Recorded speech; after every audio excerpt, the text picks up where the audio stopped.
जनूबी हिंद न्यूज की खबर का असर इंटरनेशनल मिलाद कॉन्फ्रेंस के पोस्टर में अब एमएलए रिजवान अरशद और यने हारिस का नाम शामिल।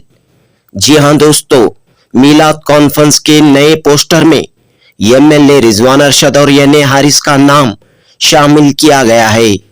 दोस्तों, बेंगलुरु के पैलेस ग्राउंड में 5 सितंबर बरोज जुमा जश्न ईद मिलादुन नबी सल्लल्लाहु अलैहि वसल्लम के मौके पर अजीमुशान इंटरनेशनल मिलाद कॉन्फ्रेंस हो रही है। चंद दिन कबल इस कॉन्फ्रेंस का पोस्टर शाया किया गया। कॉन्फ्रेंस के पोस्टर में कई मुस्लिम लीडरों के नाम नहीं हैं। इस खबर को जनूबी हिंद न्यूज ने पेश किया था। कॉन्फ्रेंस के पुराने पोस्टर में वजीर आला सिद्धरामैया, DK शिवकुमार, जी परमेश्वर, मिनिस्टर BZ जमीर अहमद खान, MLC नसीर अहमद के नाम थे, जबकि एमएलए रिजवान अरशद, यने हारिस और कई बड़े मुस्लिम लीडरों के नाम पोस्टर में शामिल नहीं किए गए थे। इस पूरे मामले में मिलाद व जुलूस कमेटियां सवालात के घेरे में आ चुकी थीं।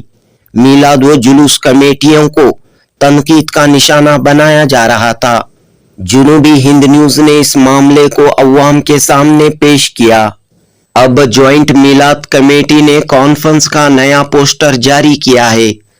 इस पोस्टर में शिवाजी नगर के एमएलए रिजवान अरशद, शांति नगर के एमएलए यने हारिस का नाम भी शामिल हुआ है। दोस्तों, इस बार नबी करीम सल्लल्लाहु अलैहि वसल्लम का 1500 साला यौम विलादत है। शहर बेंगलुरु की मुख्तलिफ मिलाद कमेटियों ने मिलकर एक जगह एक साथ ईद मिलादुन नबी सल्लल्लाहु अलैहि वसल्लम का जलसा मुनाकद करने का फैसला लिया। मिनिस्टर BZ जमीर अहमद खान की लीडरशिप में इंटरनेशनल कॉन्फ्रेंस की तैयारियां बड़े पैमाने पर जारी हैं। तमाम लोगों की बस यही उम्मीद है कि इत्तेहाद व इत्तेफाक के साथ सब मिलजुल कर इस जलसे को कामयाब बनाएं। जनूबी हिंद न्यूज रिपोर्ट।